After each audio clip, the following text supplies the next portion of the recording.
Muy amados hermanos, les saludamos en el nombre de nuestro Señor Jesucristo.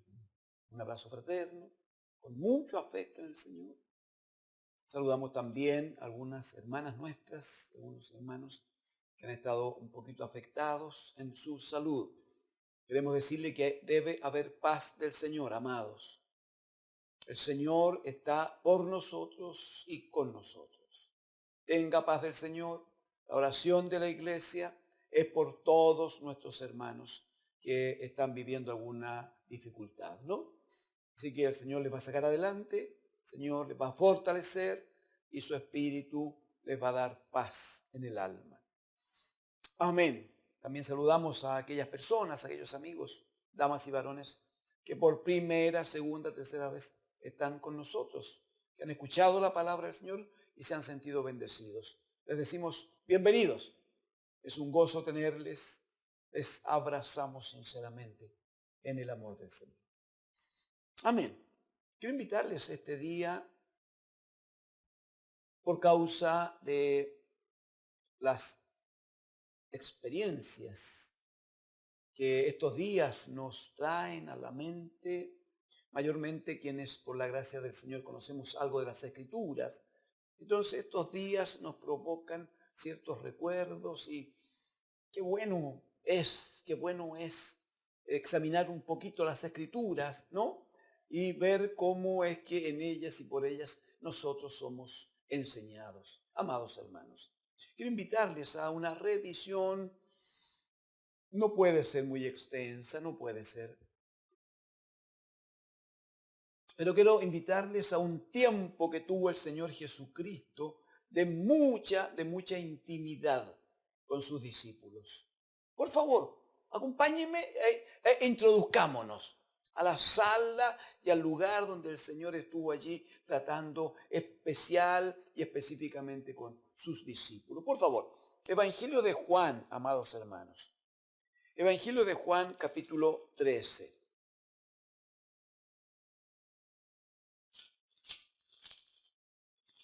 Bendito es el Señor.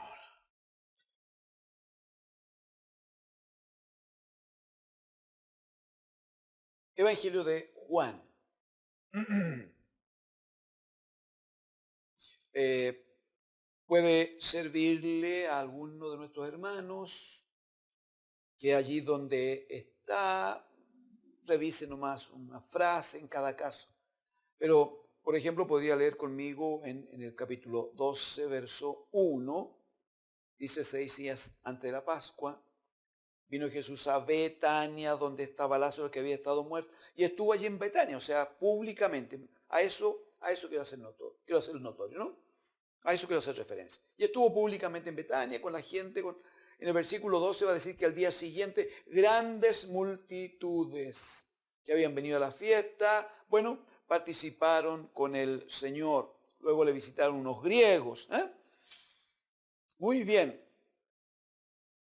Ah, En el versículo número 36, todavía del capítulo 12, esto es solamente una información, hermano. Capítulo 36 va a decir: entre tanto que tenéis la luz, hablando de sí mismo, creed en la luz para que seáis hijos de luz. Esta cosa habló Jesús y se fue y se ocultó de ellos, de la gente. Pero a pesar de que había hecho tantas señales delante de ellos, no creían en él para que se cumpliese toda una declaración profética, ¿no? Miren el verso 44. Jesús clamó y dijo: el que cree en mí, no cree en mí, sino en el que me envió, y el que me ve, ve al que me envió. Todavía está tratando con algunas gentes que allí habían. Capítulo 13, por favor, verso 1. Dice: antes de la fiesta de la Pascua, de la última Pascua que el Señor tuvo con ellos, sabiendo Jesús que su hora había llegado para que pasase de este mundo al Padre, como había amado a los suyos que estaban en el mundo, los amó hasta el fin. Verso 2. Y cuando cenaban, observe que allí estaba solo el Señor Jesucristo y los discípulos. Los textos paralelos van a ayudar también a mostrar, Mateo, Marcos, ¿no? Van a mostrar que el Señor hizo preparar un lugar específico y allí entonces se reunió solo con sus discípulos. ¿Por qué trabajamos con Juan? Porque nos va a entregar información que no nos dan los otros evangelios, que es lo que quisiéramos compartir por la gracia del Señor. Entonces, en el capítulo 13, el Señor Jesucristo dice que empieza a tener cena con sus discípulos. Estaban iniciando la fiesta de los panes sin levadura, ¿no? Y la primera actividad era la Pascua. Muy bien. En el verso 2, cuando cenaban entonces, como el diablo ya había puesto en el corazón de Judas Iscariote, hijo de Simón, que le entregase, sabiendo Jesús que el Padre le había dado todas las cosas en las manos y que había salido de Dios y a Dios iba, verso 4, se levantó de la cena y se quitó su manto y tomando una toalla se la ciñó, luego puso agua en un lebrillo y comenzó a lavar los pies de los discípulos y a enjugarlos con la toalla con que estaba ceñido. Hubo una conversación con Simón. Simón no quería, obviamente, uno entiende lo de Simón Pedro. Él decía, pero ¿cómo se te ocurre? Tú eres el maestro, tú eres el Señor. No voy a dejar que me lave los pies. Bueno, el Señor le dice que si no se deja lavar por causa de la enseñanza, entonces no iba a tener parte con él. Pedro accede, dice que no solo los pies, también el cuerpo. Muy bien. Pero mira el versículo 13, por favor. Versículo 13. Vosotros, porque este es el punto, ¿ve? Creo recordar que hemos hablado estos días algo, exhortando a papás y mamás a que no pierdan ningún minuto, ninguno, de trabajar con sus hijos, de formar a los hijos en el temor de Dios, en la palabra del Evangelio. Que toda actividad que hagamos en este tiempo tenga un sentido de enseñanza, un sentido formativo, hermanos. ¿Ah? Mire el Señor Jesucristo, que lo que quisiéramos destacar, si el Señor nos lo permite. Mire el modelo, mire el ejemplo. Están en la cena que constituye el comienzo de la Pascua y la Pascua el comienzo de la fiesta de los panes sin levadura. Luego el Señor Él sabe que estos días Él va a ser entregado en manos de pecado. Lo sabe y lo va a decir enseguida. Pero lo primero que hace es tratar con los discípulos en cuestiones, hermanos, básicas, pero fundamentales. Versículo 13, por favor. Le dice, vosotros me llamáis maestro y Señor. Y decís bien, porque lo soy. Pues si yo, dice, ahí está la enseñanza, ¿ve? Si yo, el Señor y el Maestro, he lavado vuestros pies, vosotros también debéis lavaros los pies los unos a los otros, porque, mire, ejemplo os he dado, para que como yo os he hecho, vosotros también hagáis. No se refiere solo al lavado de pies. Está diciendo que toda su vida ha sido un ejemplo, que todo lo que ha hecho, su hablar, su comer, su caminar, su levantarse y su acostarse en la paz y en la obediencia a la palabra del Padre, todo ha sido un modelo, un ejemplo permanente de vida. Verso 16, de cierto digo, el siervo no es mayor que su Señor, ni el enviado es mayor que el que le envió. Si sabéis estas cosas, bienaventurados seréis si las hiciereis. Y afirma una cosa fuerte, hermanos, en el verso 18. Está preparando el corazón de los discípulos. Dice, no hablo de todos vosotros. Yo sé a quienes he elegido. Mas, mire, para que se cumpla la escritura, el que come pan conmigo levantó contra mí su calcañar. Esto lo hemos conversado alguna vez. Eso del calcañar se manifiesta allá, la relación entre Jacob y Esaú. De hecho, a Jacob le ponen el nombre de tal que significa el que engaña. Es el que toma del talón, sí, pero también la palabra original es el que engaña. Y el Señor está diciendo aquí, el que come pan conmigo levantó contra mí su calcañar. Este es el que, está diciendo, el que come pan conmigo es el que me va a engañar. Es aquel que va a ser usado por el maligno. Versículo 21, por favor. Habiendo dicho esto, se conmovió en espíritu y declaró y dijo, de cierto digo, que uno de vosotros me va a entregar. Ahora la cosa es directa.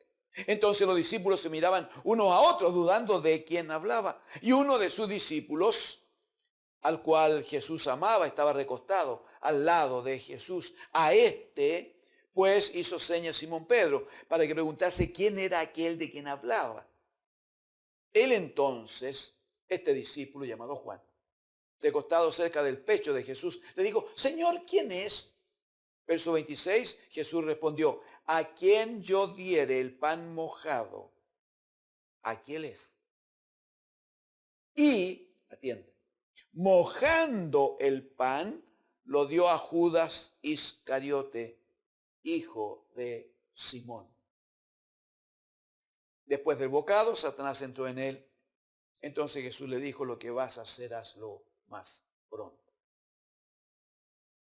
Esto debe ser tratado con mayor detalle próximamente. Es por la actitud, hermano. Vamos a ver que enseguida, en el capítulo 17, el Señor va a orar al Padre. Y le va a dar gracias y le va a decir, Señor, te doy tantas gracias, porque de los que me diste, ninguno se ha perdido. Solo el Hijo de perdición.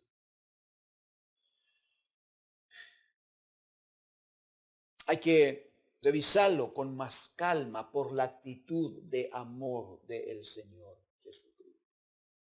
Hay pasajes que muestran claramente y que declaran en los evangelios que Jesús sabía que Judas Iscariote era un ladrón que tomaba de la bolsa de los dineros que él administraba. Sin embargo, el bendito Señor nunca le quitó la bolsa. Nunca lo castigó, nunca lo amedrentó, sino que siempre lo mantuvo cerca, tan cerca que en esta cena pudo tomar el pan el Señor, untarlo y dárselo a él en la boca. Mire lo cerca que lo tenía, pero mire el gesto también de amor. Uno no hace eso con alguien que no sea un hijo especialmente pequeño, muy amado, creo. Dice que una vez que el Señor hace eso y pone el pan remojado en la boca de este hombre, dice que Satanás se coló en él, se metió en su vida y el Señor lo mira y dice, ya lo que tienes que hacer, hazlo pronto. Y el hombre se fue y desaparece. Una vez que sale Judas Iscariote, el Señor le dice a los discípulos, no olvide por favor que está todavía en el tiempo de cena, está todavía solo el Señor con los discípulos. Versos 34 y 35, le dice a sus discípulos, a los 11 que quedan, un mandamiento nuevo os doy, un mandamiento nuevo os doy, que os améis unos a otros, como yo os he amado, que también os améis unos a otros. Mira el 35, en esto conocerán todos que sois mis discípulos, si tuviereis amor los unos con los otros. Significa que no se puede decir que somos discípulos del Señor si no aprendemos a amarnos unos a otros. De la manera, porque ese es el mandamiento, de la manera que yo os he amado, dijo el Señor.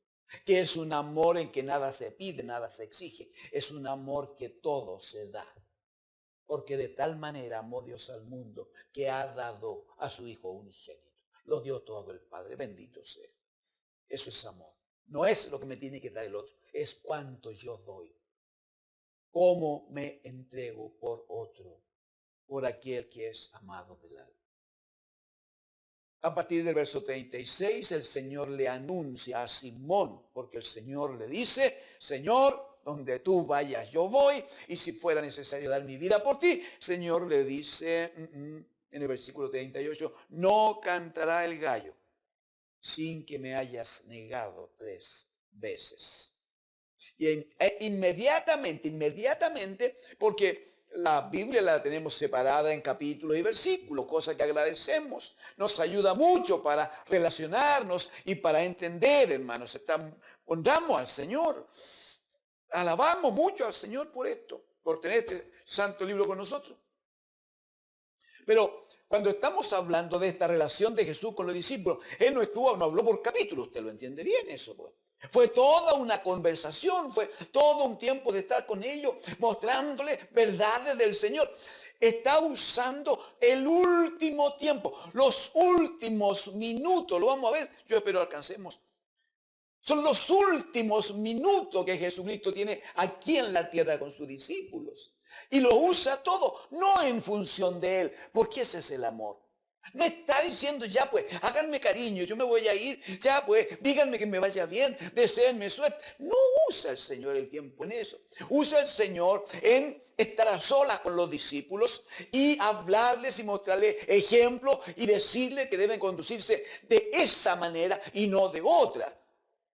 Entonces, mientras está hablando de que uno de ellos le va a engañar, mientras les exhorta a los otros que deben aprender a amarse como mandamiento y no por emociones, que deben amarse de la misma manera que Él les ama a ellos, inmediatamente le dice, y no se turbe, pues, niños, no se turbe vuestro corazón. Si creen en Dios, crean en mí, pues. Crean en mí, porque en la casa de mi Padre, ahí está, ¿ves? En el capítulo 14, en la casa de mi Padre hay muchas moradas, y les dice que hay un camino para llegar a la morada, y que Él es el camino, y que hay una relación muy unida entre Él y el Padre, y le va a decir a uno de sus discípulos, el que me ha visto a mí, ha visto al Padre. Bendito sea, ¿no? Un momento de tanta intimidad, de tanta comunión. Pero le va a decir a partir del verso 15 que va a enviarles el otro consolador. Le va a enviar el Espíritu Santo y claramente va a ser la bendición que tiene el Señor para ellos. Dice que no les va a dejar, ¿no? No les va a dejar. Muy bien. Sigue la conversación del Señor, aquí está separado en el capítulo 5, y Él le dice, yo soy la vid verdadera, mi Padre es el labrador, todo pámpano que en mí no lleve fruto va a ser cortado. O sea, deben preocuparse, ¿no? Porque el pámpano que no lleve fruto va a ser cortado, ¿no? Y el que lleva fruto también lo va a limpiar. Mi Padre, Él es el hortelano, Él es el labrador, lo va a limpiar para que lleve más fruto, para que lleve más fruto. Versículo 12 va a insistir, este es mi mandamiento, que os améis unos a otros, no de cualquier manera, como yo os he amado. Dice, nadie tiene mayor amor que este, que uno ponga su vida por sus amigos. Y le dice, vosotros sois mis amigos si hacéis lo que yo os mando. Aunque sea en forma muy breve, permítame, si el Espíritu Santo me permite quitar de la mente de algún hermano ese entendimiento así como engreído de que yo soy amigo del Señor y Él es mi amigo y yo cuento con Él porque Él es mi amigo. Cuidado, hermano, lea conmigo con cuidado. No está dicho así, hermano. No está dicho, no es que seamos amigos, el Señor y yo somos amigos y salimos tomados del brazo y vamos por allí, nos contamos unos chistes y nos reímos y vamos abrazados, Él y yo. No, por favor.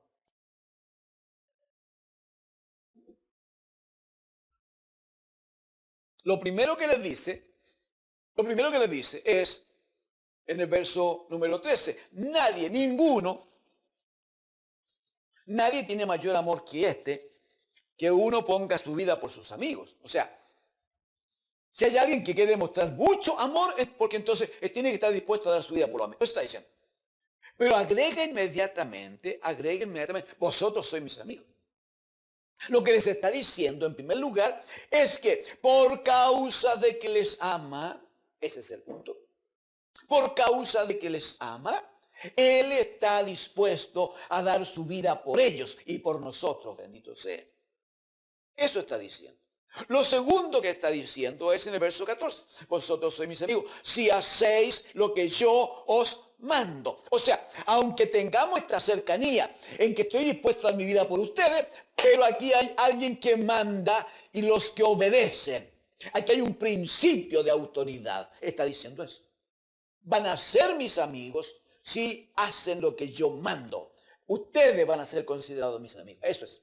Ustedes van a ser mis amigos. Yo no he dicho que me voy a poner a la altura de ustedes como amigo de ustedes. No, ustedes van a ser mis amigos, pero tienen que aprender a hacer lo que yo mando. Porque aquí hay uno que manda. Eso está diciendo. Y sigue todavía en el versículo número 15. Ya no os llamaré siervo, porque allí establece entonces el cambio del Señor. Ya no os llamaré siervo, porque el siervo no sabe lo que hace su Señor. Pero ahí está, ¿ves? Pero os he llamado amigos. Porque todas las cosas que oí de mi Padre os las he dado a conocer. Este versículo 15 ayuda mucho al entendimiento de que Él no está diciendo, somos todos amigos. Yo soy amigo de ustedes, ustedes son mis amigos, entonces salgamos, como diría un joven, de carrete juntos. No está diciendo eso. Si uno analiza el versículo 15, está hablando de la servidumbre y dice, ya no llamaré siervos. Y cuando habla de siervos, no dice que son siervos aquellos y soy siervo yo. No. Aquellos son siervos porque yo soy Señor. Entonces he cambiado la condición de siervo por condición de amigo de aquellos. Yo sigo siendo el Señor. Ustedes dejan de ser siervos, ahora empiezan a ser amigos, pero son amigos y se van a mantener en esa condición de intimidad mientras hagan las cosas que yo les mando. ¿Y cómo sé que ya no soy siervo y soy amigo? Porque el siervo nunca sabe las cosas que el Señor tiene, las cosas que el Señor conoce. En cambio, a ustedes, dice, yo les he revelado todas las cosas que oí de mi Padre. Todas las he dado a conocer. Es por eso que ya no les llama siervos, sino que les llama amigos. Pero no es para ponerse desubicarse y ponerse en una posición que no corresponde, pues hermano. Bendito sea, Él siempre es y siempre será Señor.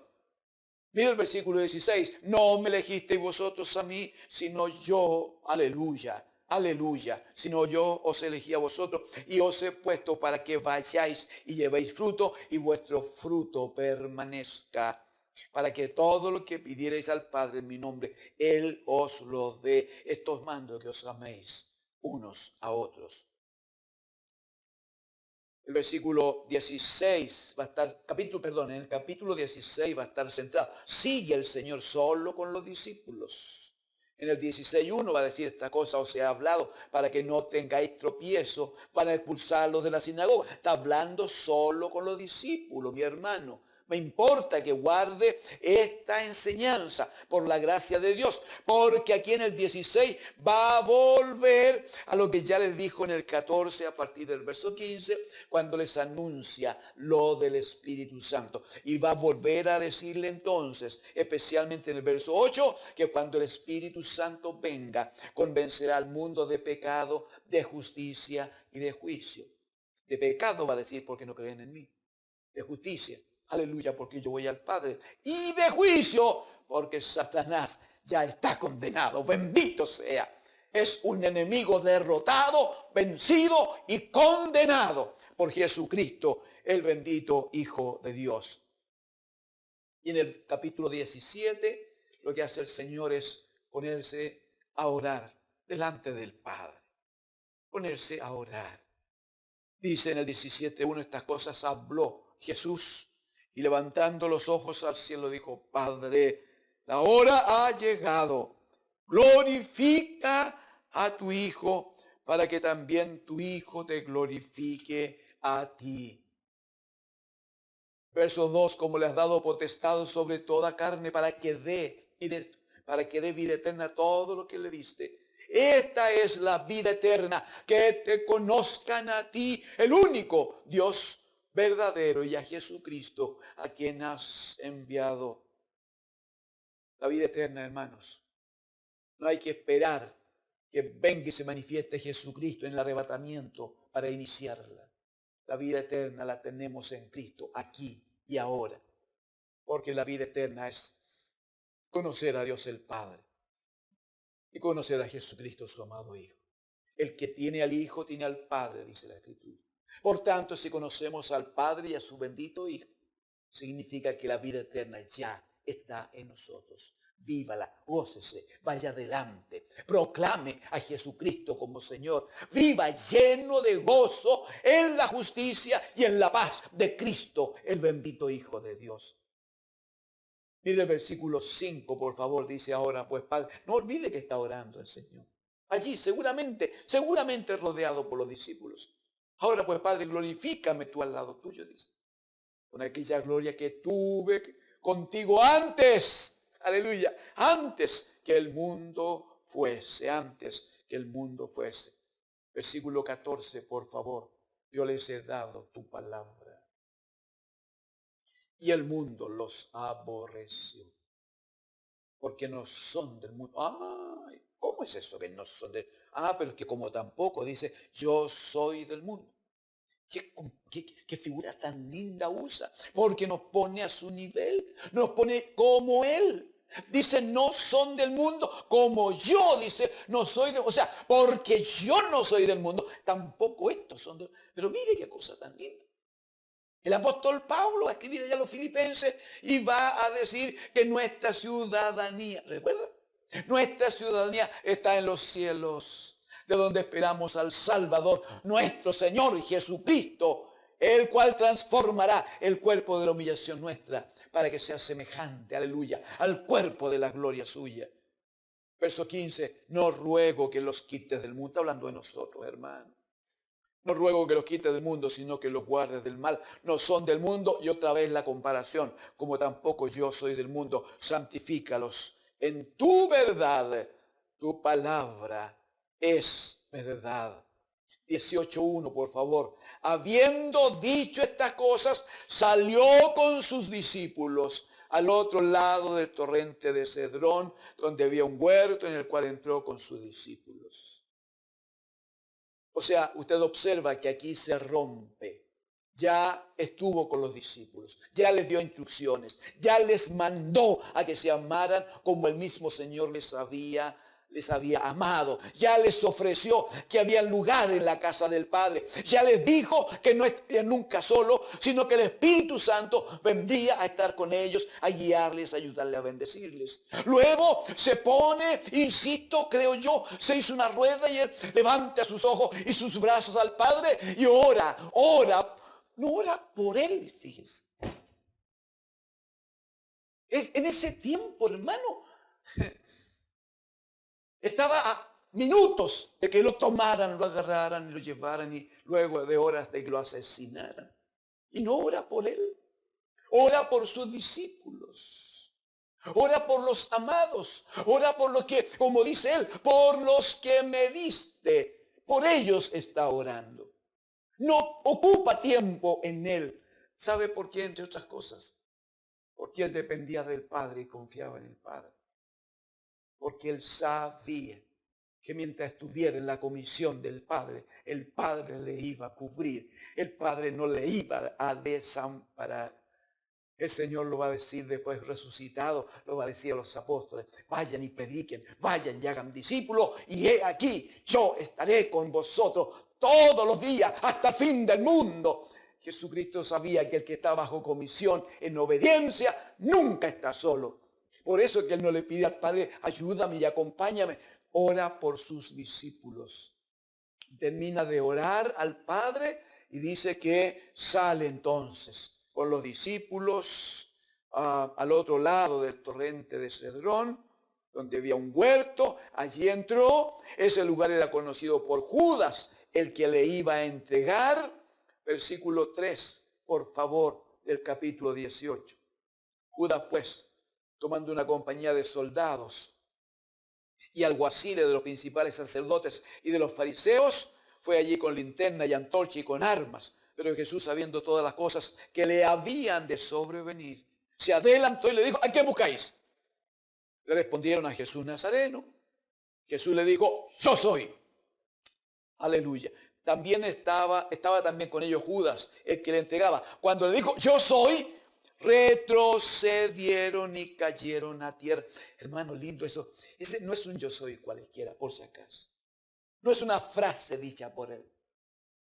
Jesucristo está repitiendo la misma palabra que le había dado allá, capítulo 3 y 4 de Éxodo, que le había dado a Moisés. Cuando Moisés, comisionado por el Señor para ir al faraón, le dice, Señor, pero ¿qué le digo? ¿Qué le digo al pueblo y qué le digo al faraón? ¿En nombre de quién voy? ¿Quién les digo que me envió? Bueno, anda, le dice el Señor, yo soy, aleluya, yo soy el que soy. Tú vas a ir a ellos y les vas a decir, yo soy, me ha enviado a vosotros. Eso significa no hay ninguno como yo. Bendito sea. No hay nadie con el poder que tengo, con la autoridad que tengo. Nadie ha hecho nunca las obras que yo he hecho. Nadie ha hecho la creación que yo hice desde siempre. Yo soy, pero ese mismo yo soy lo está usando Jesucristo el Señor. Ya había dicho en Juan 14, yo y el Padre, uno somos. Tienen que creerme que yo soy en el Padre y el Padre en mí. Cuando Jesús dice yo soy, hermano, ¿qué autoridad habrá usado el Señor? Qué terrible, qué tremendo cuando sale la voz del bendito Hijo diciendo yo soy. Fue tan fuerte para ellos que dice que todos retrocedieron y cayeron.